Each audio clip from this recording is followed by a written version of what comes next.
Hello friends, welcome to the channel. History of English language का chapter 7 part 2 cover करने वाले हैं हम आज। चैप्टर 7 बहुत ही बड़ा है और इनफैक्ट 2 पार्ट्स में भी कवर नहीं हो पाया है। एक और पार्ट आएगा चैप्टर 7 के लिए।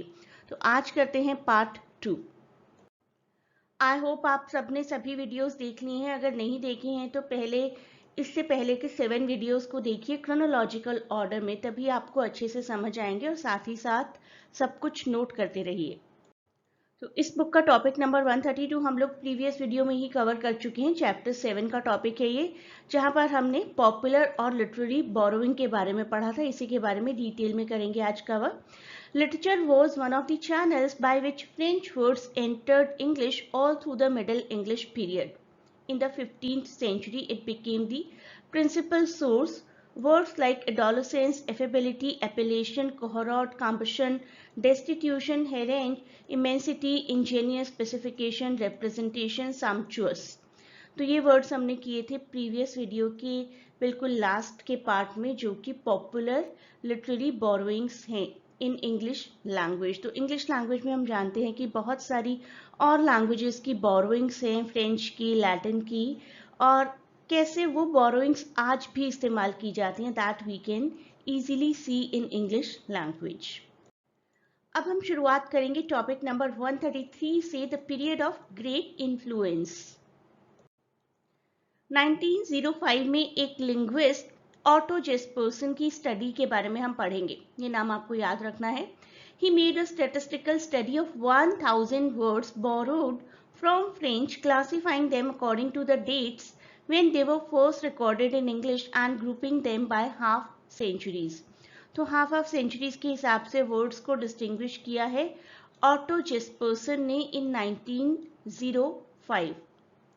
In the last half of the 12th century, the number increases slightly, and in the period from 1200 to 1250, somewhat more rapidly. तो we can say कि 1150 से 1200 तक काफी इंक्रीज हुआ बोरोड वर्ड्स में, और 1200 से 1250 के बीच में more rapidly. But it does not became really great until after 1250. 1250 के बाद इंग्लिश लैंग्वेज में इन्फ्लुएंस होना थोड़ा सा कम हो गया. Although there is no way of knowing how long a word had been in the language before the earliest recorded instance. ये जानना तो बड़ा ही मुश्किल है ना कि कोई वर्ड किसी लैंग्वेज में कब आया और किस दिन खत्म हो गया। ऐसा कोई डे नहीं होता, एक्चुअली बहुत ग्रेजुअल प्रोसेस होती है ये. It is a striking fact that so far as surviving records show, the introduction of French words into English follows closely the progressive adoption of English by the upper class. French language के words का use in English language was considered to be the cup of tea of upper class. Otto Jespersen के बारे में जान लीजिए आप, आपको exam में भी इनसे रिलेटेड क्वेश्चन आ जाए.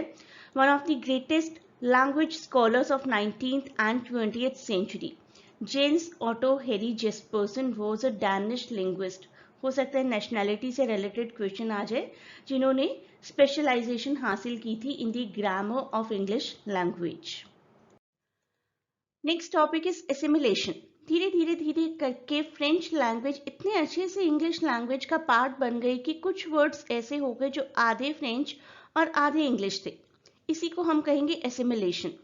The rapidity with which the new French words were assimilated is evidenced by the promptness with which many of them became the best of derivatives.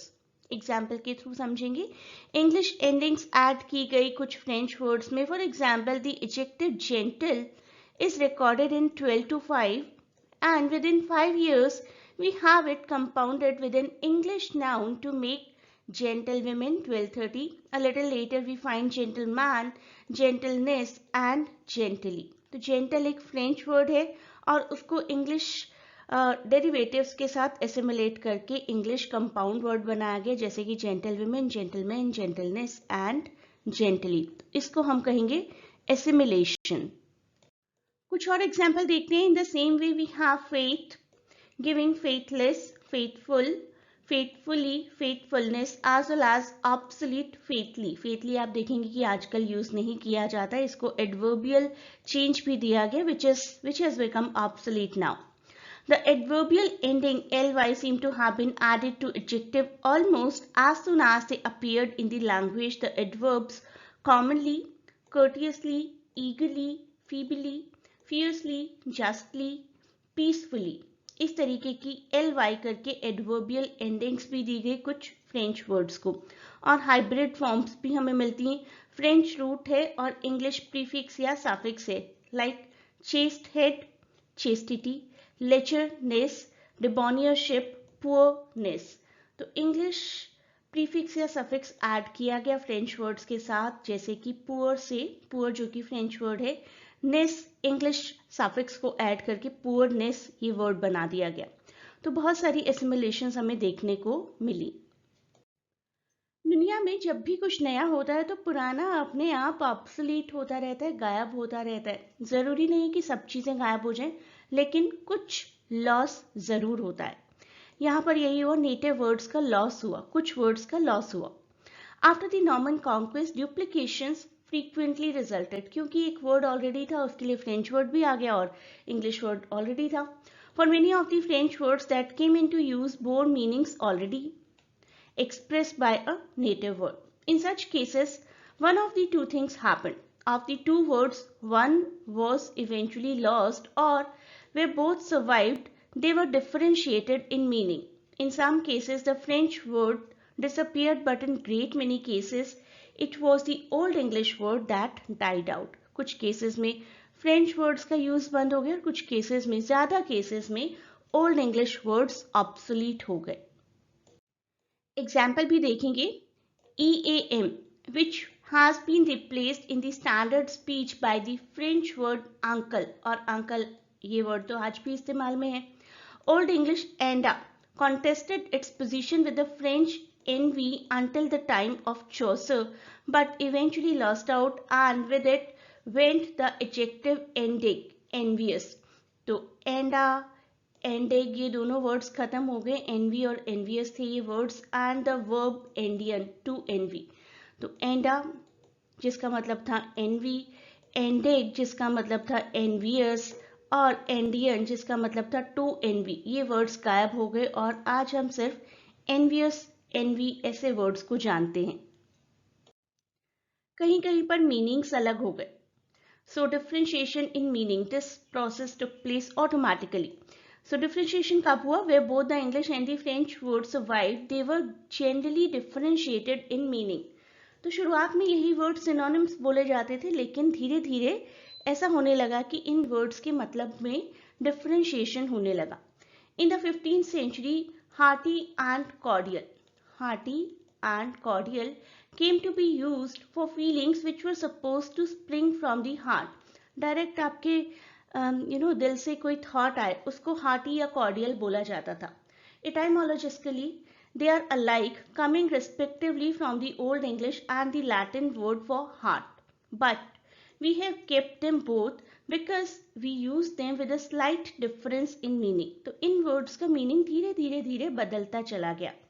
Hearty implying a certain physical vigor and downrightness as in hearty dinner. Cordial a more quiet or conventional manifestation as in cordial reception. तो hearty का मतलब माना जाने लगा जैसे कि एक बहुत फिजिकल एंथुसियाज्म के साथ कुछ किया जा रहा है, और कॉर्डियल एक क्वाइट एंथुसियाज्म के साथ, एक कॉर्डियल क्वाइट बहुत ही डिसेंट सा रिसेप्शन या डिसेंट इवेंट को कॉर्डियल इवेंट कहा जाने लगा, और एक बहुत ही ऐसा कोई इवेंट जिसमें बहुत ज़्यादा विगर नजर आए उसको हार्टी इवेंट बोला जाने लगा.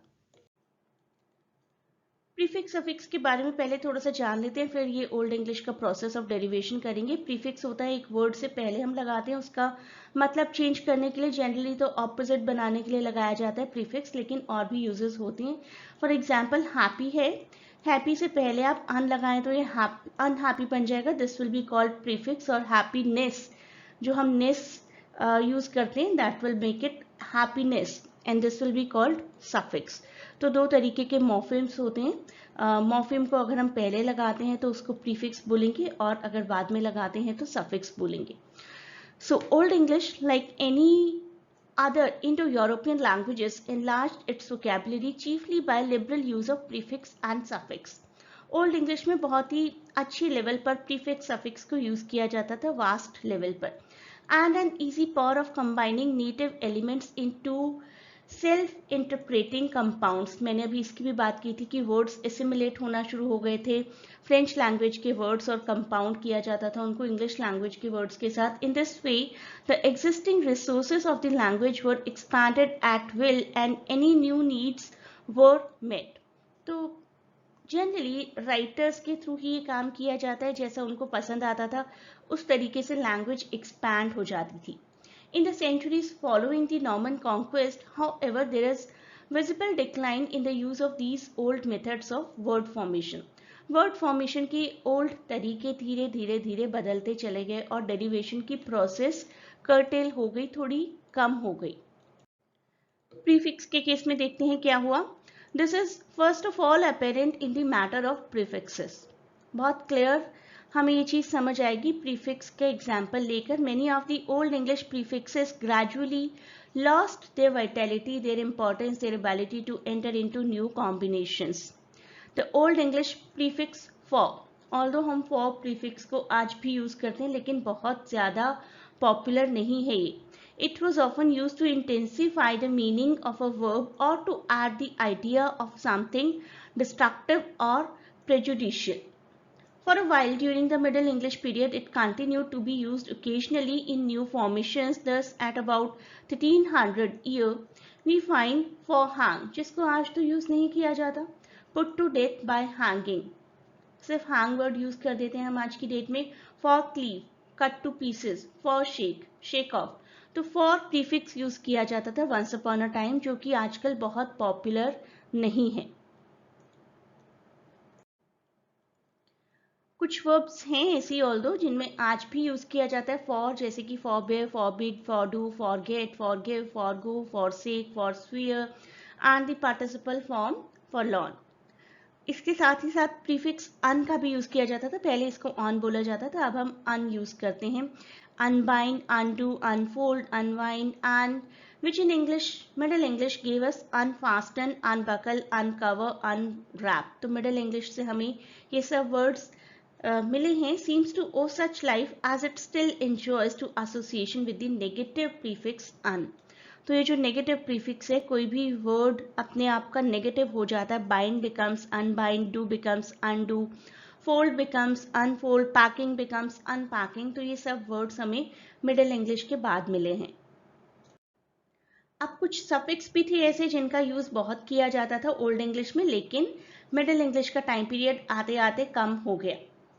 तो let us see, the loss here is perhaps less distinctly felt because some important endings have remained in full force. आज भी बहुत सारी endings available हैं, जैसे कि हम full word use करते हैं आज भी, है ना. full, less, ish, इस तरीके के words हम आज भी इस्तेमाल करते हैं अपनी लैंग्वेज में, जैसे कि beauty becomes beautiful. The ending dom, D-O-M, was used in Old English to form abstract noun from other nouns like kingdom, earldom, martyrdom. ये words आप देखिए आज भी use करते हैं. And from adjectives freedom, wisdom.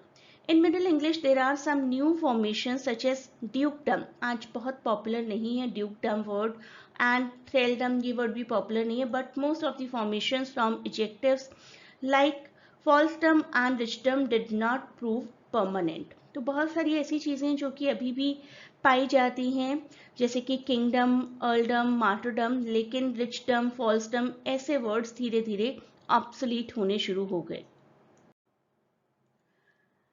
Compounds की बात करते हैं. कुछ कंपाउंड्स भी कम हो गए थे, ऑल्दो कंपाउंड आज भी बहुत पॉपुलर हैं. आपके आसपास भी बहुत सारे कंपाउंड वर्ड्स हैं. देखिए अपने आसपास, there must be a laptop, right, और a smartphone, smart plus phone, lap plus top, tube plus light, ceiling plus fan. तो ये सेल्फ एक्सप्लेनिंग कंपाउंड्स होते हैं कि हमें दो वर्ड्स दिए जाते हैं, उनको कंबाइन करके हमें उनकी क्वालिटी अपने आप पता चल जाती है. ओल्ड इंग्लिश में कुछ वर्ड्स थे जैसे कि बुक हाउस और बोट्सविन, जिनको आज यूज नहीं किया जाता. Today self explaining compounds are still formed by a sure instinct. आज भी यूज होते हैं. Picture tube, driver side, air bag, four wheels, disc brakes. इस तरीके के कंपाउंड्स, और मैंने आपको और भी एग्जाम्पल दिए, आज भी यूज़ किए जाते हैं, लेकिन ओल्ड इंग्लिश के टाइम के कुछ कंपाउंड्स हैं जो कि अब यूज़ नहीं किए जाते। कुछ भी हो, लैंग्वेज तो इंग्लिश ही रही। लैंग्वेज को नाम तो यही दिया गया कि ये इंग्लिश लैंग्वेज है। English had lost a great many native words and abandoned some of its most characteristic habit of word formation, but great and basic element of the vocabulary was still English. That is a thing to be proud of.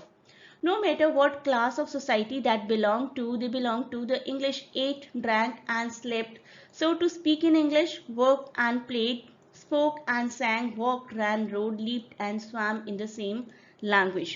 तो जब सब काम ही English language में ही किए जा रहे हैं, no matter कुछ वर्ड्स बोरोड हैं और कुछ नेटिव वर्ड्स ऑब्सोलीट हो गए, but still it remained English.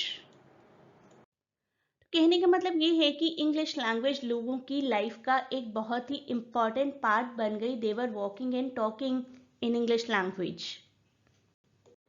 Latin borrowing Middle English में भी थी, हमने ओल्ड इंग्लिश में भी लैटिन बोरोइंग्स को देखा, और लैटिन बोरोइंग्स मिडिल इंग्लिश में भी प्रिवेल कर रही थी, जैसे कि abject, adjacent, allegory, conspiracy, contempt, custody, distract, frustrate, genius, gesture, history, homicide, immune, incarnate, include, incredible, incubus.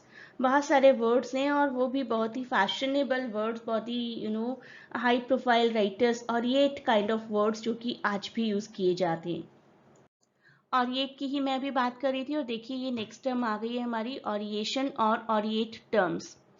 Aureate terms का लिटरल मीनिंग अगर देखा जाए तो that is golden. Latin word aureus से आया है। This is the reason gold का जो केमिकल फॉर्मूला होता है दैट इज AU.